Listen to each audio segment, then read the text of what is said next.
세움을 받아, 이 주제를 가지고 우리가 계속 말씀을 나누고 있습니다. 오늘은 기본으로 돌아가라, Back to the basic. 기본으로 돌아가라 라는 제목으로 하나님 말씀 증거하겠습니다. 모든 운동선수들이 어떤 운동선수이든 운동을 하기 전에 반드시 하는 것이 있습니다. 그게 뭐냐면 바로 달리기, 러닝입니다. 체력이 중요한 거죠. 모든 운동은 기술, 그것을 습득하기 전에 가장 기본이 되는 것이 체력입니다. 이 체력이 윗받침이 되지 않을 때 실력이 아무 의미가 없습니다. 저도 이렇게 축구를 어릴 적부터 했는데, 축구에서 가장 중요한 게 뭐냐면 90분을 다 뛸 수 있는 체력입니다. 아무리 이 사람이 기술이 좋고 실력이 좋아도 체력이 안 되면 이게 90분 뛰는 것이 때로는 지옥이 될 수도 있고 굉장히 힘들고 고통스러운 순간이 될 수도 있습니다. 그러나 체력이 준비가 잘 되면 이 뛰는 것이 참 재미있어요. 90분 동안 내내 달리면서 이 경기를 즐길 수 있게 되는 거죠. 제가 초등학교 때 축구를 좀 했습니다. 축구부를 했는데 4학년 때 이 축구부 모집을 하는데 어떤 방식으로 하냐면 한 30명 정도 이렇게 축구 부원을 뽑아요. 서류로 다 뽑아놓고는 그 다음에 운동장 달리기를 시킵니다. 운동장 달리기를 한 30바퀴 이상 도는 것 같아요.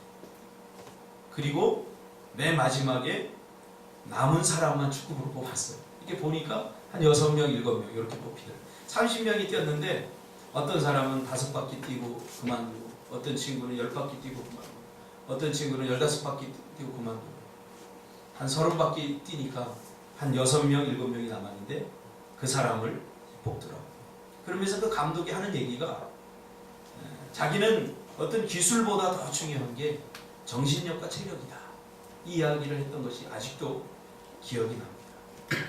체력이 있으면 훈련을 통해서 기술은 얼마든지 개발될 수 있습니다. 그러나 기본적으로 체력이 안 돼 있으면 아무리 기술이 뛰어나도 힘들게 되는 거죠. 그러면서 체력에서 자신감이 나오고 체력에서 기술이 나온다. 그런 이야기를 그 감독이 한 기억이 납니다. 90분을 뛸 수 있는 체력이 없으면 실력을 발휘할 수 없는 거죠.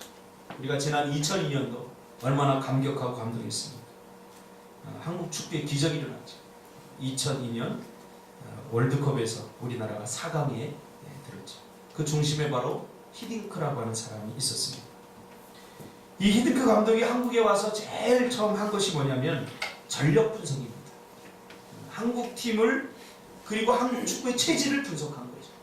그래서 국가대표 선수들만 본 게 아니라 한국 축구 초등학교부터 중학교, 고등학교, 대학, 실업팀, 프로팀 다 돌아다녔어요.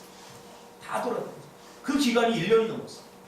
그래서 히딩크 감독이 한국에 오고 나서 아무것도 안 했다고, 안 한다고 사람들이 막 비난하기 시작했어요.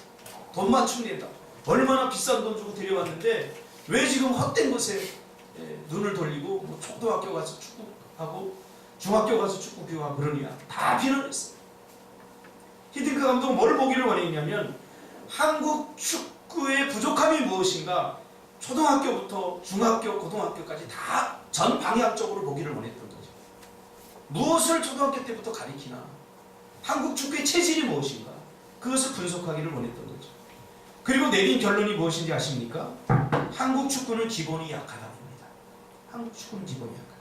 그동안 분석에 의하면, 그동안 한국 축구를 분석하기를 많은 전문가들이 한국 축구는 체력이 강한데 문전 처리, 미숙, 골 결정력 부족, 즉 기술이 부족하다라고 결론을 내렸었어요. 근데 히딩크 감독이 이것을 완전히 다 바꾸어서 아니다. 한국 사람들은 아주 기술력이 뛰어나다.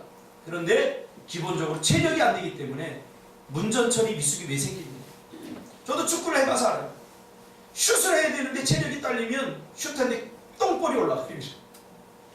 근데 체력이 돼서 전반전에 막 체력이 될 때는 그것이 아주 강하게 슈팅이 나가서 골이 되더라고요. 문전처리, 미숙, 꼭 골 결정력, 이 모든 것이 기본적인 체력이 안 되기 때문에 생겨난 이야기다, 문제다. 이렇게 정확하게 통찰을 한 거죠. 여러분, 뭔가 내 삶이 잘못되고 또 부족한 것을 고치고 바꾸려고 하면 가장 먼저 중요한 게 있는데 그게 뭐냐면 올바른 진단과 분석이 필요합니다. 무엇이 잘못되었고 무엇이 문제인지 정확히 진단이 돼야 그 다음에 고칠 수 있고 바꿀 수 있는 거죠. 근데 사람들은 그냥 열심히만 해요. 열심히 안 해서 그렇다는 거예요. 그렇지 않습니다. 분석이 먼저입니다. 내 인생에 무엇이 잘못되었는가, 내 신앙에 무엇이 문제인가, 이 분석이 제대로 돼야 그 다음에 대안이 주어질 거 아니겠습니까? 히딩크 감독의 정확한 분석이 한국 축구를 4강에 오르게 한 것입니다. 그래서 히딩크 감독이 그 유명한 체력 전담 관리, 한국 축구에 쓸모없었던 그동안 트레이너가 여러 가지 또 다 했잖아요.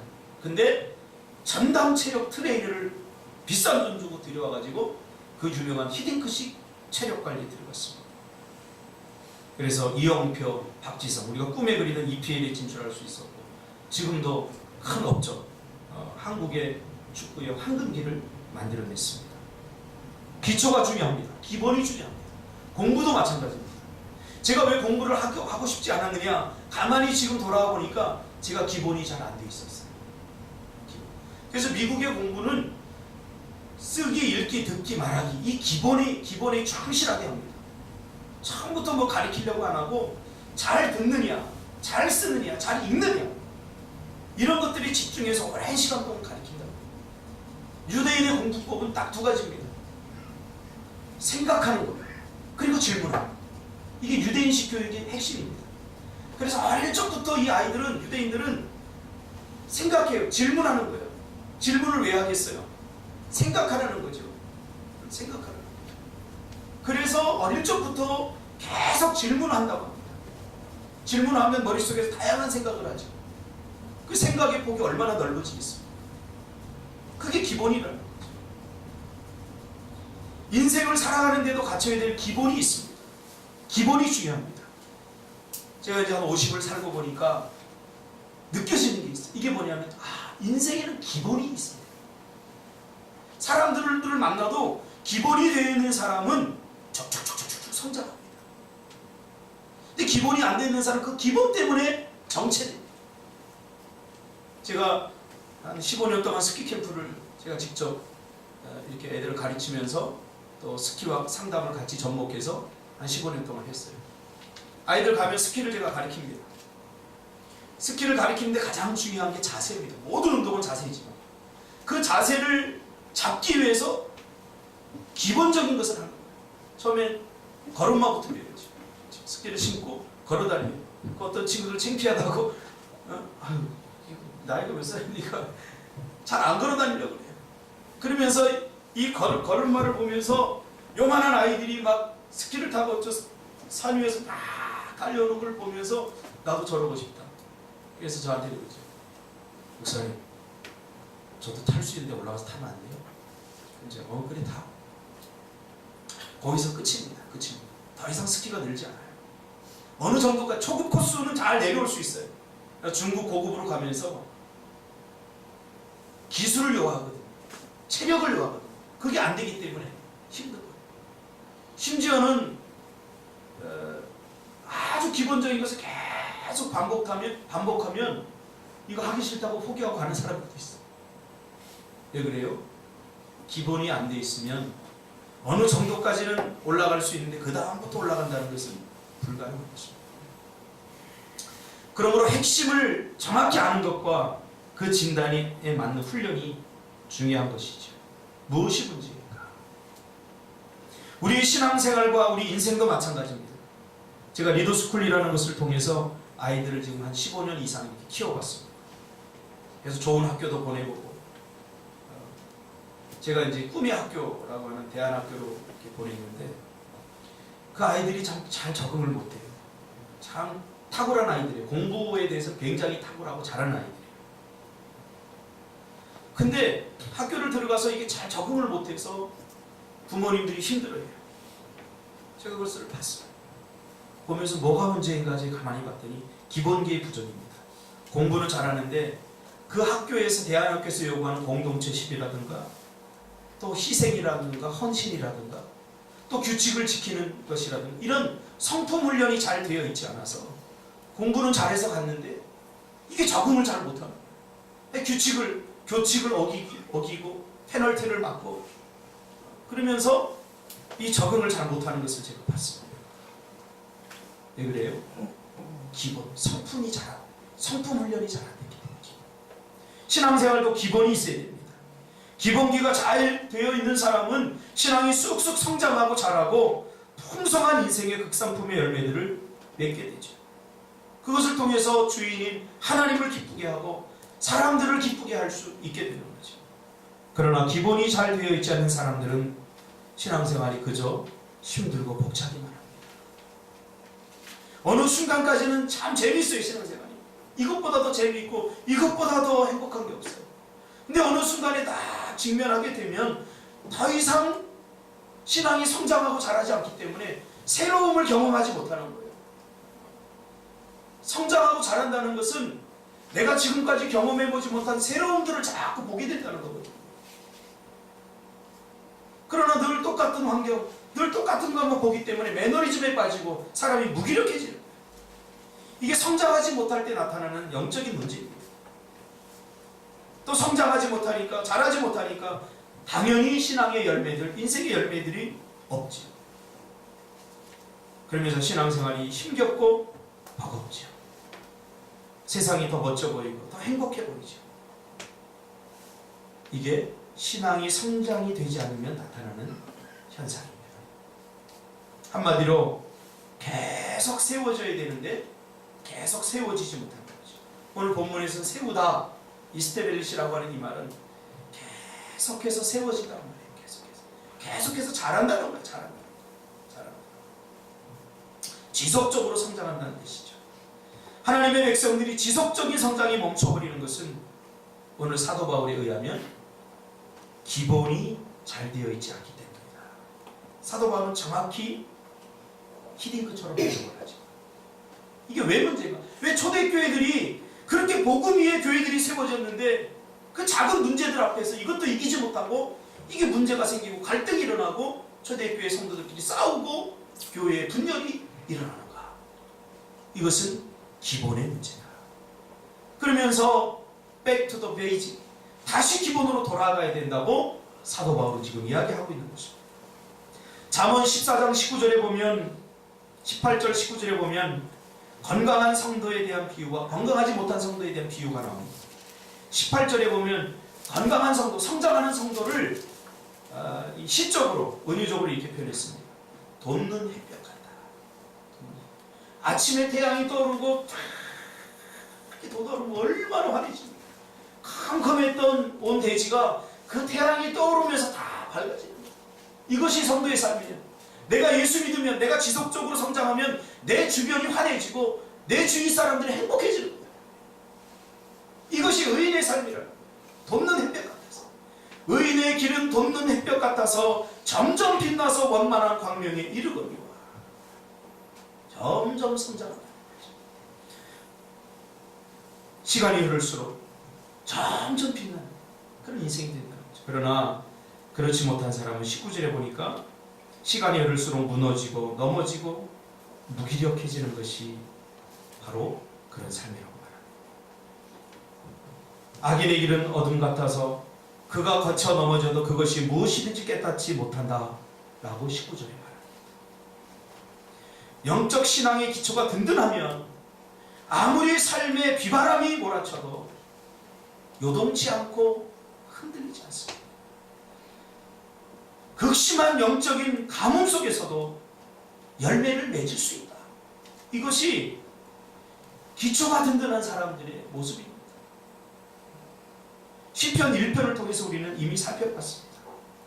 그러면 신앙의 기초가 무엇입니까? 우린 저번 주에 순종이다. 순종이 신앙의 기초다 이야기했습니다. 오늘은 신앙의 기초 두 번째, 그것은 바로 믿음입니다. 신앙의 기초는 믿음입니다. 신앙의 출발도 믿음이고 인생의 기초도 믿음입니다. 예수 믿는 사람만 믿음이 필요한 게 아니에요. 부부 사이도 보니까 의처증 이런 것 때문에 문제가 생겨요. 왜 그래요? 서로 믿지 못합니다. 신뢰가 깨어져 버리면 문제가 생깁니다. 신앙, 하나님과 우리 사이도 마찬가지입니다. 신뢰. 이 남편이 나를 평생 먹여 살릴 수 있을 것인가 없을 것인가, 이 신뢰가 깨지면서 마음의 불안이 시작됩니다. 우리의 관계 속에서도 마찬가지입니다. 믿음은 인생의 중심입니다. 중심에 믿음이 없으면 그 인생은 불행이죠. 신앙도 마찬가지죠. 고린도전서 3장 10절과 11절에 보니까 내게 주신 하나님의 은혜를 따라 내가 지혜로운 건축자와 같이 터를 닦아두매 다른 이가 그 위에 세우나 그러나 각각 어떻게 그 위에 세우기를 조심할지니라. 이 닦아둔 것 외에 능히 다른 터를 닦아둘 자가 없으니 이 터는 곧 예수 그리스도시라. 무슨 말입니까? 신앙의 터. 신앙은 터가 필요해요. 신앙생활 하는데. 그 터가 뭐냐? 바로 예수 그리스도. 반석 대신 예수 그리스도. 그러니까 저번주에도 이미 살펴보지 않았습니까? 그 집을 어디에다 짓느냐? 그것이 중요합니다. 반석 위에 지으면 창수가 나고 바람이 몰아쳐도 절대로 쓸려가지 않는데 모래 위에 지으면 이게 창수가 나면 쓰러져 나가요. 간단하게 생각하면 돼요.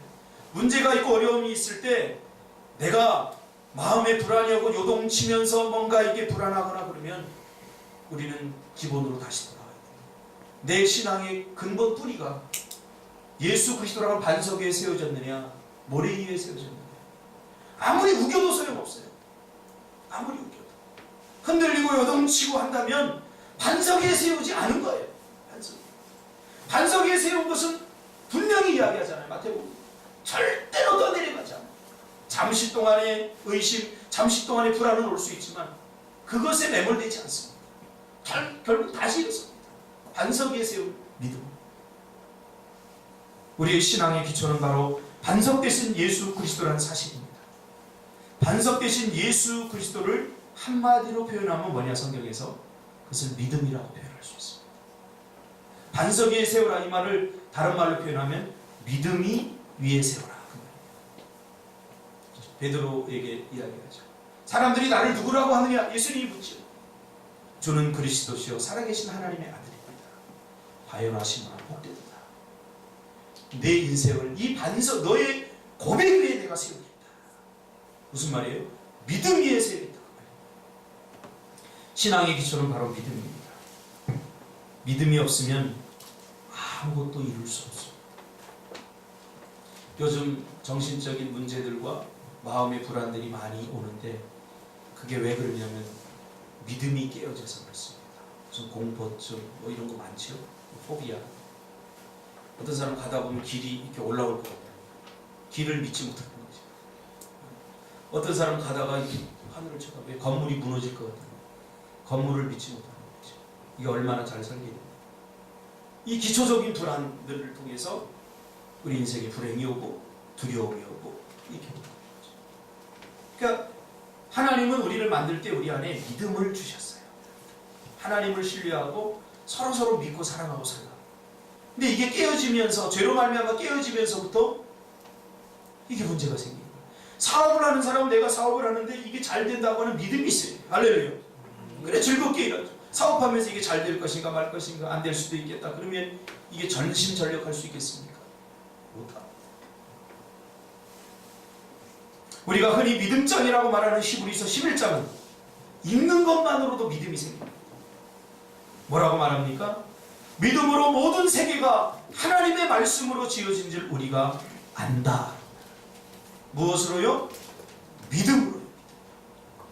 믿음이 있어야 이 모든 세계가 하나님께서 지으셨구나 하는 것을 알게 된다는 거예요. 많은 사람들이 하나님이 정말 살아계실까? 의심합니다. 의심. 왜 그래요? 믿음이 없기 때문이죠. 그러므로 믿음이 있는 사람이 보는 말씀과 믿음이 없는 사람이 성경을 볼 때는 그 결과가 다르게 나타날 수 있어요. 믿음이 없는 사람이 성경을 보면 다 의심거립니다. 다 뻥입니다. 다 뻥이야, 뻥이야, 뻥뻥 터지. 이게 어떻게 이런 일이 일어날 수가 있어? 다 뻥이야. 그러나 믿음이 있는 사람이 성경을 읽으면 은혜가 됩니다. 희망이 생깁니다. 용기가 생깁니다. 믿음이 있는 사람의 말과 믿음이 없는 사람의 말은 다릅니다. 믿음이 있는 사람은 사람들을 세워주고 희망을 주지만 믿음이 없는 사람들의 말은 사람들을 절망시킵니다. 낙심시킵니다. 그러면서 11장 6절에 히브리서 기자는 이렇게 고백하죠. 믿음이 없이는 하나님을 기쁘시게 못하나니 하나님께 나아가는 자는 반드시 그가 계신 것과 또한 그가 자기를 찾는 자들에게 상 주시는 이심을 믿어야 할지니라. 할렐루야. 제가 오랫동안 상담을 하면서 참 신기한 경험을 했습니다.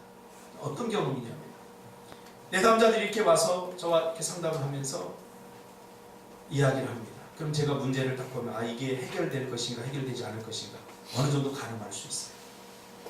그러나 저는 예수를 믿는 하나님의 사람이기 때문에 사람의 상처를 하나님만 치유할 수 있다고 저는 믿습니다. 물론 사람들이 치료할 수도 있어요. 하나님의 도우심으로. 그렇지만 하나님께서 치유한다고 저는 생각을 합니다. 그렇게 믿고 있어요. 그래서 이 사람은 절대 치유할 수 없을 것 같아요. 그런 생각이 들어도 저는 늘 그렇게 얘기했어요. 할 수 있습니다. 희망을 가지세요. 반드시 됩니다. 근데 놀라운 일이 일어나요. 정말 불가능한 것 같은 일들이 일어나더라고요. 한번 어떤 애가 틱자매를 가지고 왔는데 이게 뭐 심각해요. 도저히 고칠 수 없는 것 같아요. 뭐 서울대병원부터 시작해서 한국의 틱 전문가들 다 만나봤어요.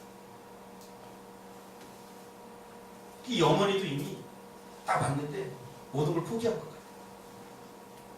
근데 내 안에서는 저는 지금까지 사람을 만나면서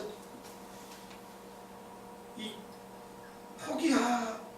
포기하세요 그런 말을 잘 못하겠어요.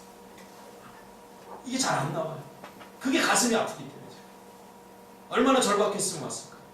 그래서 하나님이 자기 은사를 주셨는데 됩니다. 이런 말. 사기꾼 같은 말. 믿지 않는 사람들이 들으면 이게 사기꾼 같은 말이죠. 무슨 근거로?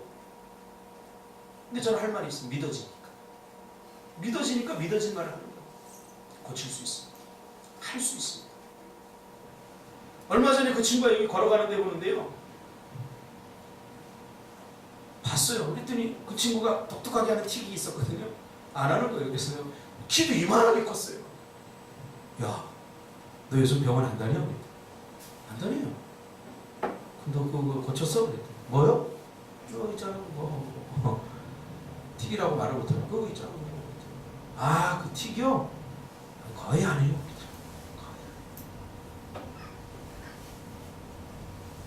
믿음이 없이는 하나님을 기쁘시게 못하나니 하나님께 나아가는 자는 반드시 그가 계신 것과 또한 그가 자기를 찾는 자들에게 상 주시는 이심을 믿어야 할지니라. 믿으면 됩니다. 믿으면 믿는 일이 일어납니다. 그래서 믿음을 어떻게 표현했어요? 믿음은 바라는 것들의 실상이요 보이지 않는 것의 증거다. 믿음은 확인하는 게 아닙니다. 현상을 보고 확인하고서 하는 게 아닙니다. 믿음은 확신입니다. 지금 눈에 보이지 않지만 눈에는 안 될 것 같고 눈의 한계에 부딪혀서 막막하지만 하나님의 약속을 가슴에 품고 그렇게 될 거야 하고 확신하면서 확신의 방향으로 나아가는 거예요. 되는 사람처럼 말하고 되는 사람처럼 일하고 그러다 보면 그 결과를 내가 맛보게 돼. 이게 믿음인 거예요. 그런 사람들은 자꾸 확인하려고 합니다. 누구나 기도할 수 있고 누구나 헌신할 수 있고 누구나 예배할 수 있지만 믿음 있는 자의 그것과 믿음 없는 자의 그것은 다릅니다. 가인과 아벨을 통해서 믿음 있는 자의 예배와 믿음 없는 자의 예배의 결과가 어떻게 되는지 우리 보지 않았습니까? 히브리서 11장 4절에 보면 가인과 아벨이 똑같이 예배를 드립니다. 그러나 믿음으로 드렸던 아벨의 예배를 하나님께서 받으셨습니다. 이때 그 아벨이 드린 예배를 어떻게 표현하고 있냐면 더 나은 제사를 드렸다. 이렇게 얘기합니다.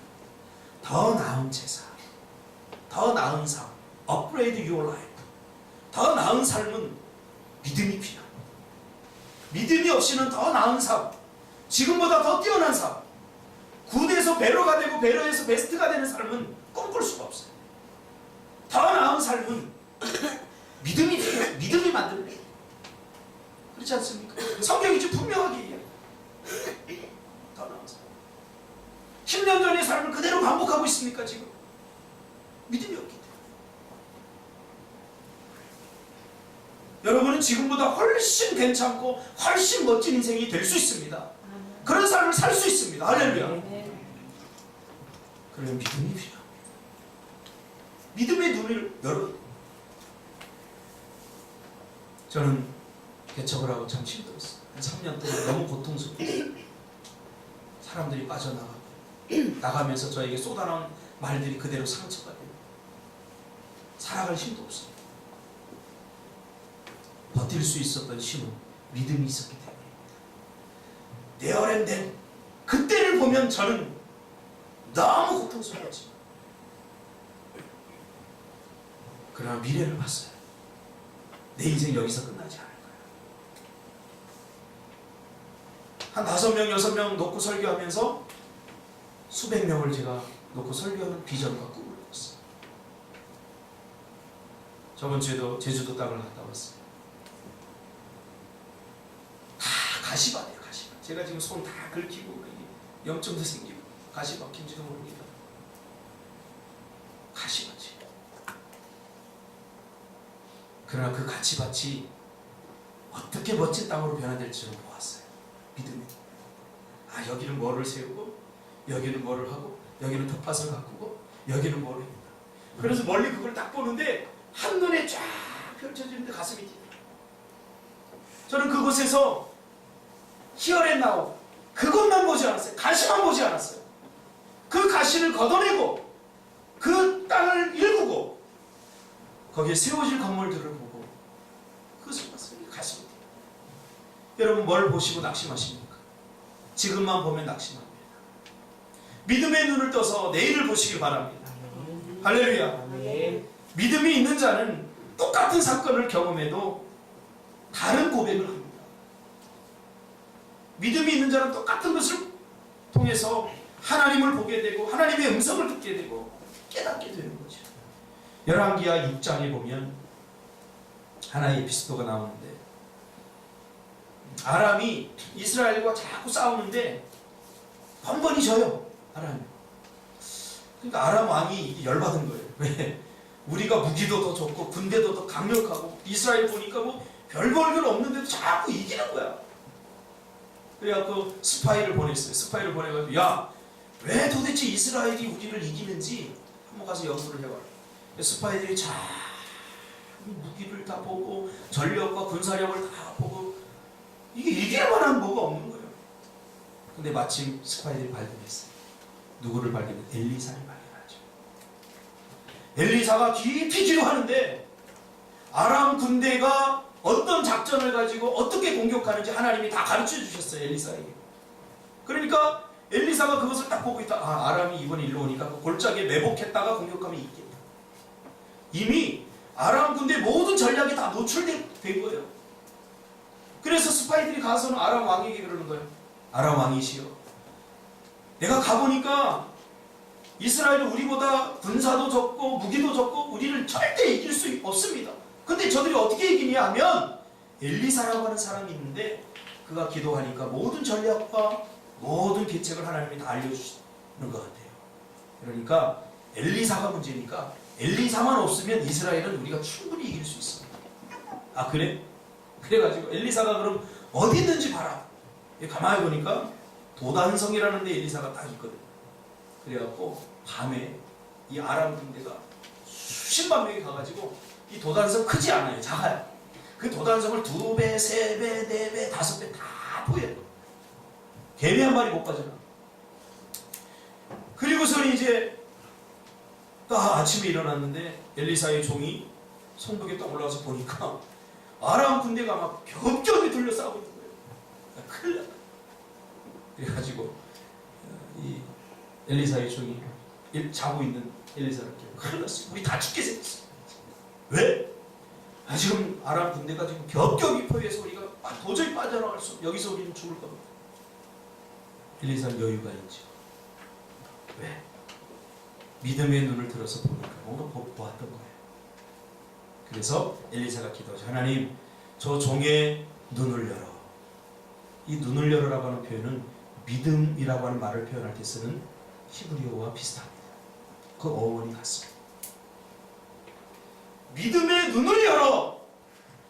내가 보는 것처럼 저 종도 보게 해주십시오. 그러니까 하나님께서 눈을 확, 종의 눈을 여니까 보이는 거예요. 뭐가 보이는 거예요? 아람 군대. 이 눈이 믿음의 눈이 열리지 않을 때는 현실만 보이는 거예요. 현실. 그러니까 현실만 보니까 우리 죽게 생긴 거예요.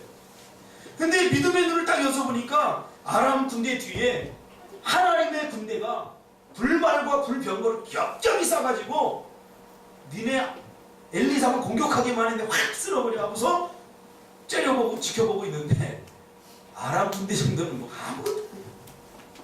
이때 뭐가 생겨요? 다 같이 우리 함께 시작. 여유가 생겨요.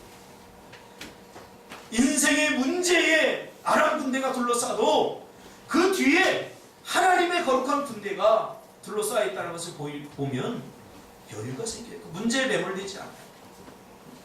지금까지 저 그랬어요. 개척을 하고 나서부터 순간순간 힘들고 어려운 일들이 많았지만 그 뒤에 해결책을 갖고 계신 하나님이 딱 보이니까 그 문제에 매몰되지 않더라고요. 여러분, 믿음으로 사시기 바랍니다. 믿음의 눈이 열리기를 주님의 이름으로 축복합니다. 현실만 보입니까? 그러면 안 돼요. 비전을 가져야 되겠죠. 비전. 비전이 뭡니까? 보는 것 아니겠어? 보는 것, 비전. 미국에서 안경점을 비전샵이라고 이렇게 써놨다고 그래요. 비전. 봐야 돼요. 내일을 보고, 모레를 봐요. 뭐로? 믿음의 눈으로. 현실의 눈으로 보지 말아요. 그래서 우리에게 두 개의 눈이 필요하죠.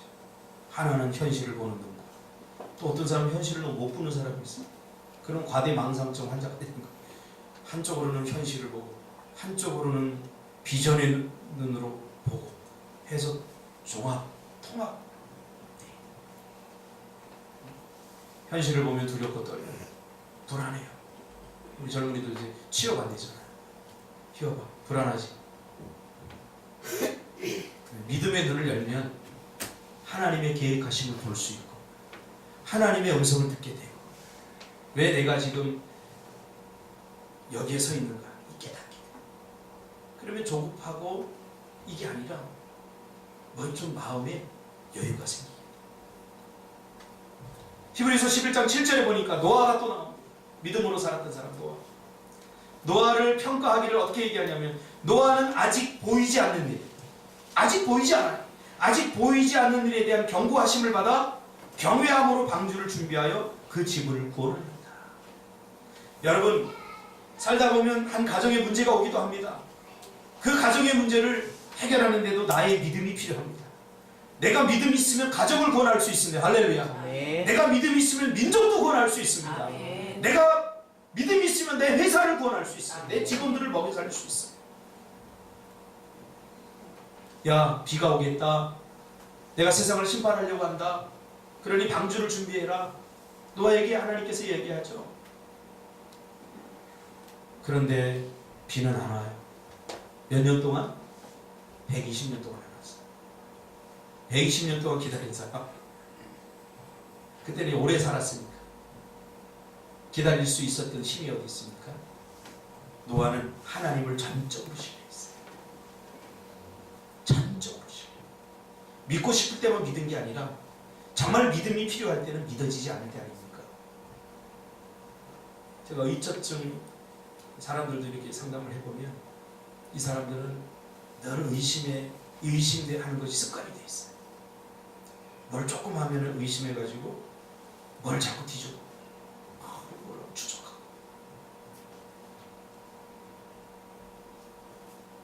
계속 의심하는 그 힘든 거예요. 이제 힘든 거. 노아는 120년 동안 비가 내리지 않아도 하나님을 끝까지 믿어드렸어요. 믿어지지 않는 순간이 왜 없겠어요? 믿고 싶지 않은 순간, 믿어지지 않는 순간이 오겠죠. 그때 정말로 필요한 게 믿음입니다. 믿어지는 거 누가 못 믿어요? 다 믿어지는 거, 그건 믿음이 아니에요. 믿어지지 않을 때 믿어주는 거, 이것이 진정한 믿음이에요. 이 노아는 그랬다는 거예요. 조롱했다고 그러잖아요. 야 은주야 무슨 비가 온다고 그래. 지금 햇볕은 쨍쨍하고 지금 뭐 비올 지금 비도 안 오는데 가뭄 무슨 비가 온다. 사람들이 조롱하고 야 왜 그 꼭대기에다가 방주를 짓는 거야.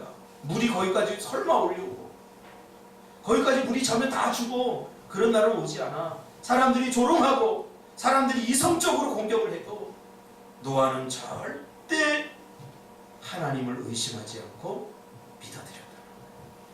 이것이 믿음입니다. 믿어드리기를 바랍니다. 아멘. 하나님 여러분 절대 버리지 않습니다. 아멘. 하나님 여러분 은혜와 복 가운데 인도하실 것입니다.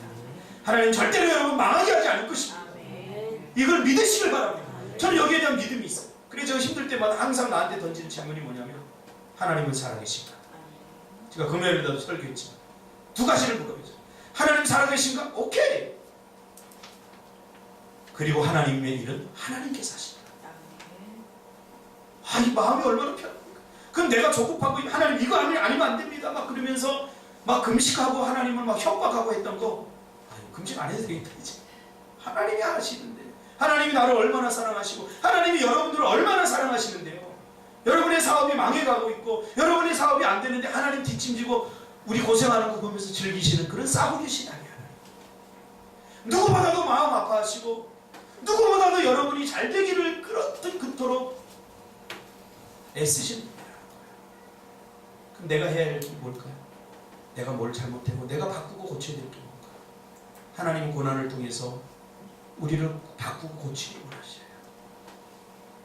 왜 잘 안 바뀌니까 고난이 오고 어려움이 올 때 우리가 조금 집중하잖아요. 근데 고난이 내게 유익이다. 이걸 깨닫지 못하는 사람 일평생 고난만 당하다 끝나요. 고난만. 빨리 깨닫는 것이 중요해요. 고난보다 더 큰 고통이 뭔지 아세요? 깨닫지 못하는 거예요. 깨닫지 못하면 계속 반복되거든요. 조금 괜찮은 것 같다. 또 깨달으면 고난이 사라집니다. 여기까지 하겠습니다. 나머지 다음 장. 여러분 믿음이 회복되기를 주님의 이름으로 축복합니다. 아멘. 기도하겠습니다. 주님